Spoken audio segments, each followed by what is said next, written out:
उमर चीमा साहब, क्या आप समझते हैं कि अगर जैसे भट्टी साहब कह रहे हैं मिसाल बनाया जाए लोगों को इबरत की, तो इन वाकयात की रोकथाम हो सकती है, या फिर कोई और अप्रोच लेनी चाहिए, क्योंकि अब तो मामला हाथ से निकले चले जा रहे हैं? अलीना, मेरी नज़र में हमारे दो तीन इश्यूज हैं। एक तो हमें एक नैरेटिव जो हमने इंटरनलाइज किया हुआ है वो ये है कि इस तरह का जो वाक़या है उस पर अगर आप इस अंदाज में रिएक्ट नहीं करते तो आपकी ईमान में कमी है। हम बचपन से सुनते आए हैं जी कि फलां बंदा वो जा रहा था कहीं और उसने एक स्पीकर पर ऐलान सुना कि फलां बंदे ने गुस्ताखी की है। उसने ना आओ देखा ना ताओ देखा, वो गया एक दुकान पर, उधर से उसने एक छुरा लिया और जाके बंदा मार दिया। ठीक है, तो इस चीजों को ग्लोरीफाई किया जाता है, यानी कि हम यानी कि मैं खुद ये बातें सुनता जवान हुआ। ठीक है, तो क्या मेरे बाद ये बातें बंद हो गई हैं? अभी भी चल रही हैं। अब ये लोग जो है ये फील करते हैं कि वो अपनी तरफ से एक होली मिशन पर है। दूसरा, हमें ये बताया जाता है जी कि अगर किसी ने कोई गलत काम किया है, ब्लास्फेमस एक्ट किया है, तो आपने उसको ना रिपीट करना है ना रिपोर्ट करना है। अब जब मुझे पता ही नहीं चलेगा कि हुआ क्या है, और साथ एक ईमान का तकाजा मुझे ये बताया जाए कि मुझे कह दिया गया है कि उसने कोई ऐसा ब्लास्फेमस एक्ट किया, तो मुझे भी साथ चलना चाहिए। लोग इस तरह से हजूम बनाते जाते हैं, वो अपनी तरफ से एक नेक मिशन पर चले जाते हैं। एक तो ये है। अब मामला क्या उन लेवल पर रुकना चाहिए, यानी कि हमें इस हजूम पर गुस्सा आना चाहिए, या इस हजूम को जो ना रोकने वाले हैं या उनको जो प्रमोट करने वाले हैं हमें उन पर गुस्सा आना चाहिए? तो मुझे उन पर गुस्सा है कि जो इनको रोकते नहीं है या जो इस तरह के लोगों को इश्तार दिलाते हैं। उसमें हमारा जो उलमा का तबका है उसका एक बड़ा कलीदी रोल है, उन्होंने अपना किरदार अदा किया है। दूसरा, हमारी जो सियासत है मुनाफिकत से भरी हुई है। आप जो बातें कर रही हैं, अभी जो बात हो रही थी कि कोई ये जो सरगोदा वाला वाकया या कोई और वाकया है, मैं शर्तिया बात करता हूं कि अगर मसलन पंजाब गवर्नमेंट है वो इस पे बात करेगी, उसकी जो मुखालिफ हैं वो उसको इशू बनाने की कोशिश करेंगे। ये नहीं है, यानी कि हमारी कोई रेड लाइन नहीं है। मुझे जो एक मजहब और सियासत का कॉम्बिनेशन है, मुझे इसलिए डेंजरस लगता है कि डेमोक्रेसी में ये चीजें हो सकता है कि कहीं कोई बादशाहत होती तो उधर रेगुलेट हो जाती, को फिरका ही एक रख लेते। जब एक डेमोक्रेसी है उधर तो प्लूरलिज्म आ जाती है मजहब में। उसमें हर बंदा जो है वो अपनी अपनी तशरीह लेकर फिर रहा होता है और हर बंदा उसको अपने अपने अंदाज में इस्तेमाल कर रहा होता है।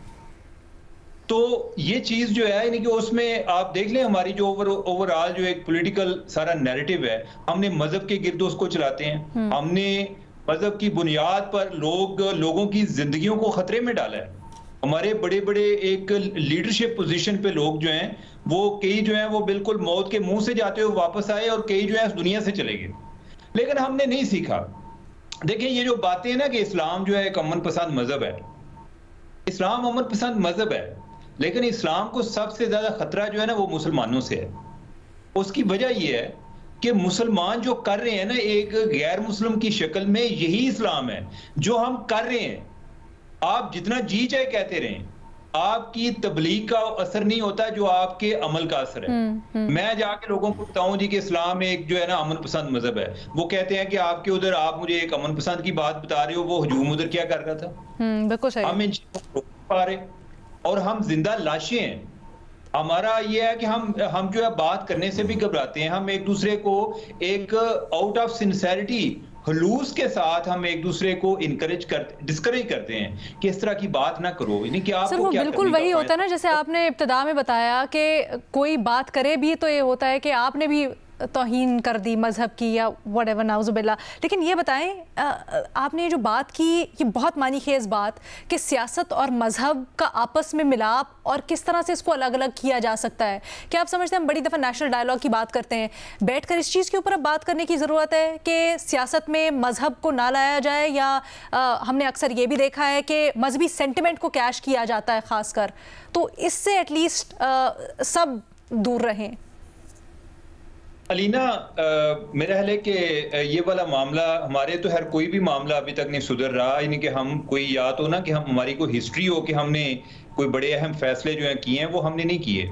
आइडियली तो जिस तरह हम बात करते हैं ना चार्टर ऑफ इकोनॉमी की, इस तरह मजहब के हवाले से भी हमारी कोई ना कोई रेड लाइन बनानी चाहिए कि हम इसको एक सियासी कामों के लिए इस्तेमाल नहीं करेंगे। आप बेशक आप कहेंगे कि हमारा आइन मजहबी है, आप उस हद तक आप कह रहे हैं, लेकिन जो आप खुद तशरीह करना शुरू हो जाते हैं और दूसरों की जान खतरे में डालना शुरू हो जाते हैं, इस पर एक पाबंदी लगनी चाहिए और इसको, इस तरह के इशू को किसी को पॉलिटिसाइज करने की इजाजत नहीं होनी चाहिए। आप जरा इमेजिन करें, कल हम क्या बात कर रहे थे, हम मजमे की बात कर रहे थे जी कि लोग उठते हैं, कोई रेल स्टेशन में चला जाता है, किधर चला जाता है। आप इस मजमे को किस तरह रोकेंगे? वो कहेंगे जी कि हमारे लिए ये चीज नॉर्मल हो गई है कि लोगों का अपना गुस्सा निकालने का तरीका ये है कि रूल ऑफ लॉ को मानता नहीं है। अगर वजीर आला लेवल पे नहीं मानते तो आम आदमी पे गुस्सा क्या करें हम? ठीक है, हमने खुद ट्रेंड सेट की, हमें खुद नहीं आइडिया होता कि हमने किधर जाना है। तो मैं तो इसके बारे में समझता हूं कि जो इस पर कोई हमारा कोई चीजें तय हो जानी चाहिए कि हमने मजहब की बुनियाद पर लोगों के जज्बात को एक्सप्लॉइट नहीं करना। आप जो है यानी कि आप कुरान और सुन्नत की रोशनी में अपने आइन को, ठीक है, यानी कि वो सही है, लेकिन ये आप सियासत में जो आप खुद तशरीह करते हैं और दूसरों की जान को खतरे में डालते हैं, इस पर कोई एक फुल स्टॉप लगना चाहिए। मज़हर अब्बास साहब, आपकी क्या तजवीज़ है और कैसे मुमकिन है? बड़ी बेनज़ीर ने भी, भट्टी साहब ने भी और उमर ने भी अपने अंदाज से इसको डिस्क्राइब किया और बड़ी अहम बातें की। देखिए, सबकी ज़िम्मेदार रियासत है। इस मुल्क में रियासत ने मजहबी इंतहा पसंदी को फ़रोग़ दिया, मजहबी इंतहा पसंदाना ग्रुपों को तश्कील दिया, उनको अपने सियासी मकासद के लिए इस्तेमाल किया। और जब आप इस तरह के जत्थे बना लेते हैं और जब आप इस तरह के ग्रुप्स बना लेते हैं तो फिर चीज़ें हाथ से निकल जाती हैं। और यही पाकिस्तान के साथ हुआ है कि पाकिस्तान में इंतहा पसंदी दहशत गर्दी से दुगनी आगे बढ़ी है। और इंतहा पसंदी, अगर आप दहशत गर्दी को कंट्रोल कर सकते हैं, अगर इंतहा पसंदी को आपने कंट्रोल नहीं किया तो आप कभी भी दहशत गर्दी को कंट्रोल, तो रियासत ने तय करना है। अब मैं आपको मिसालें दे सकता हूं कि रियासत ने सियासी मकासद के लिए मजहबी इंतहा पसंदाना ग्रुपों को तश्कील दिया। आप टीटीपी की हिस्ट्री उठा लें, आप और मजहबी ग्रुपों की हिस्ट्री उठा लें, आप पीएनए की मूवमेंट उठा लें, जहां लियाकताबाद में एक बंदे को लटका दिया गया था मार के। इस तरह के वाक़यात कोई नए नहीं हैं। 71 में एक गालबन 71 में पोलैंड के फॉरेन मिनिस्टर पर एक ट्रॉली चढ़ा दी गई थी। वो लकीली बच गए, लेकिन डिप्टी फॉरेन मिनिस्टर मार गए। पता चला कि जी एक कम्युनिस्ट मुल्क का आया था, इसलिए उस आदमी ने जो है वो चढ़ा दी ट्रॉली, उसमें कई लोग मर गए उसमें।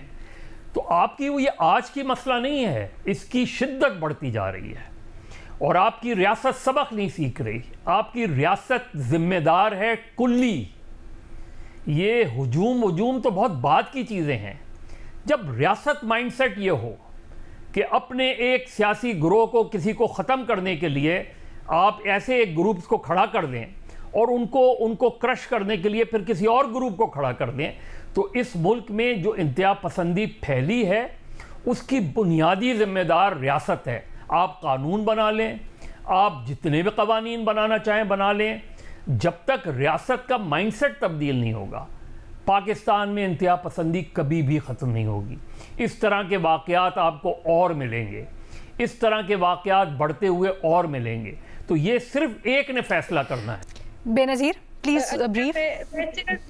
छोटी सी जो भट्टी साहब ने भी बात की, मेरे ख्याल से वो भी बहुत जरूरी है दोबारा से दोहराना कि प्रोसिक्यूशन, क्योंकि सिवेरिटी ऑफ पनिशमेंट जो होती है उससे ज्यादा जरूरी होता है श्योरिटी ऑफ पनिशमेंट, कि आपको पता हो कि अगर आपने कुछ किया है ऐसा तो आपको सजा होगी। और अभी तक इन किस्म के वाकयात में श्योरिटी ऑफ पनिशमेंट तो है ही नहीं।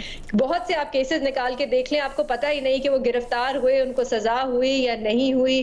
100 लोगों पे इल्जाम था, पता नहीं एक आध मुश्किलों से वो गिरफ्तार हुआ, उसके बाद उनको शायद सजा हुई, पता नहीं हुई भी या नहीं हुई। तो श्योरिटी ऑफ पनिशमेंट हमारा बड़ा उस पर ज्यादा जोर होता है कि चौक में टांग दो, फांसी दे दो, 5000 लोगों को फांसी दे दो, लेकिन ये prosecution and surety of punishment ज्यादा जरूरी